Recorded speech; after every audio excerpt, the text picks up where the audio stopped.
আসসালামু আলাইকুম। অনলাইন ক্লাসে সকলকে স্বাগত জানাচ্ছি। আমি Dilruba Jesmin Akter, lecturer, Kachua degree college, Kachua, Bagerhat. আজ তোমাদের পড়াবো 1954 সালের যুক্তফ্রন্ট নির্বাচন। 1954 সালের যুক্তফ্রন্ট নির্বাচন হচ্ছে পূর্ব বাংলার প্রথম প্রাদেশিক নির্বাচন। পূর্ব পাকিস্তানে 1954 সালে প্রাদেশিক পরিষদের নির্বাচন যুক্ত পাকিস্তানের প্রথম সাধারণ নির্বাচন। 1951 সালে নির্বাচনের কথা থাকলেও কেন্দ্রীয় সরকার নির্বাচন দিতে একটা গড়িমসি করে থাকে। এতে নির্বাচন কয়েক বছর বিলম্বিত হয়। পাকিস্তানি শাসকদের ধারণা ছিল 1952 সালের ভাষা আন্দোলনের পূর্ব বাংলা নির্বাচন ব্যাপক প্রভাব ফেলবে।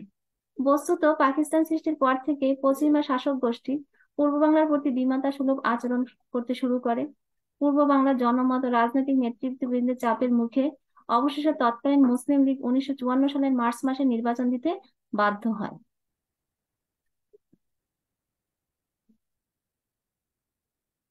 1954 সালের নির্বাচনে আওয়ামী মুসলিম লীগ সহ সাম্প্রতিককালের প্রতিষ্ঠিত রাজনৈতিক দলগুলো মুসলিম লীগকে পরাজিত করার একটি কৌশল অবলম্বন করেন। এই কৌশলে তারা এরই প্রেক্ষিতে 1953 সালের 14 নভেম্বর ময়মনসিংহে অনুষ্ঠিত আওয়ামী মুসলিম লীগের কাউন্সিলে যুক্তফ্রন্ট গঠনের সিদ্ধান্ত হয়। এই যুক্তফ্রন্ট মূলত চারটি বিরোধী রাজনৈতিক দলের সমন্বয়ে গঠিত হয়। যুক্তফ্রন্টের চারটি দল হলো মাওলানা আব্দুল হামিদ খান ভাসানীর নেতৃত্বাধীন আওয়ামী মুসলিম লীগ, শেরে বাংলা এ কে ফজলুল হকের কৃষক শ্রমিক পার্টি, মাওলানা আতাহার আলীর নেজামি ইসলামী পার্টি এবং হাজী দানেশের বামপন্থী গণতন্ত্রী দল। এই নির্বাচনের প্রতীক ছিল হচ্ছে নৌকা। নির্বাচনের ইশতেহার হিসেবে তারা 21টি দফা উল্লেখ করেন। এর মধ্যে হচ্ছে যে রচয়িতা বিশিষ্ট সাহিত্যিক ও রাজনীতিবিদ আবুল মনসুর আহমেদ। ইশতেহারের শুরুতে বাংলাকে রাষ্ট্রভাষা করার ঘোষণা করা হয়।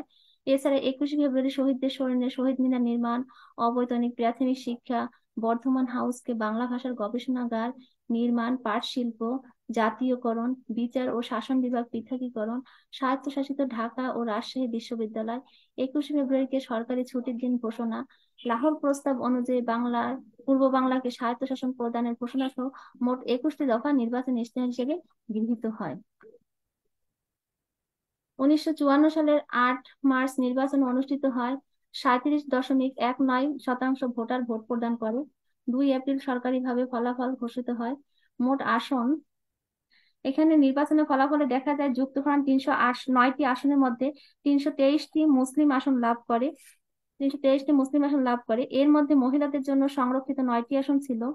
অন্যদিকে 1937 সাল থেকে প্রত্যক্ষ পরোক্ষ ক্ষমতায় আসীন মুসলিম লীগ পায় মাত্র 9টি আসন। যুক্তফ্রন্ট 223টি আসনের মধ্যে আওয়ামী লীগ 143টি, কৃষক শ্রমিক পার্টি 46টি, নিজামী ইসলামী পার্টি 21টি এবং গণতান্ত্রিক দল 13টি আসন পায়। মুসলিম আসনে আসনে কংগ্রেস লাভ করে 25টি, তফসিলি ফেডারেশন 27টি এবং সংখ্যালঘু আসন যুক্তফ্রন্ট পায় 13টি। মুসলিম ও অমুসলিম আসন মিলিয়ে 5 জন স্বতন্ত্র প্রার্থীও ছিল। চূড়ান্ত ফলাফলে দেখা যায় যে যুক্তফ্রন্ট মুসলিম ও অমুসলিম আসন মিলিয়ে মোট 236টি আসন লাভ করে এবং প্রাদেশিক মন্ত্রিসভা গঠনের যোগ্যতা অর্জন করে। নির্বাচনের গুরুত্ব, মুসলিম লীগের 7 বছরের কুশাসন ও অত্যাচারের সাময়িক সাময়িক অবসান ঘটে। যে মুসলিম লীগ সরকার উচ্চপদস্থ কর্মচারীরা যোগ সাজসে সমগ্র দেশকে বিভিন্ন পন্থায় দুর্নীতি, স্বজনপ্রীতি, অবিচার, চরিত্রহীনতার অতল পঙ্কে নিমজ্জিত করেছিল। দুর্নীতিবাজ ক্ষমতাসীনদের ঘনিষ্ঠ লোকেরা ফুলে ফেঁপে উঠলেও দেশের সিংহভাগ মানুষের আর্থিক অবস্থা ছিল সঙ্গীন। এ কারণে সর্বত্র অসন্তোষ পুঞ্জীভূত হতে শুরু করে। এরই বহিঃপ্রকাশ 1954 সালের সাধারণ নির্বাচনের মুসলিম লীগ শাসক গোষ্ঠীর ভরাডুবি হয়। আচ্ছা, বাঙালি আত্মবিশ্বাসের জন্ম। 1952 সালে ভাষা আন্দোলনের ফলে পূর্ব বাংলা জনগণ বুঝতে পেরেছিল যে মুসলিম লীগের দ্বারা বাঙালির স্বার্থ রক্ষা করা সম্ভব নয়।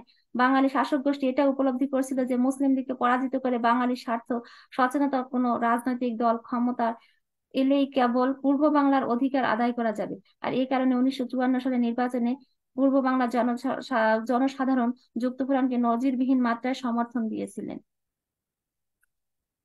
এরপর হচ্ছে তরুণ নেতাদের জয় এবং ভবিষ্যৎ নেতৃত্বের পথ সুগম। এরপর রয়েছে হচ্ছে অবাঙালি নেতৃত্বের প্রতি অনাস্থা সৃষ্টি, বাঙালিদের প্রতি যে পশ্চিমা শাসক গোষ্ঠী বাঙালিদের প্রতি যে অবিচার অনাচার করেছেন তারই একটি বহিঃপ্রকাশ ঘটে 1954 সালের নির্বাচনের মাধ্যমে। আজ এ পর্যন্ত, সকলকে ধন্যবাদ, আল্লাহ হাফেজ।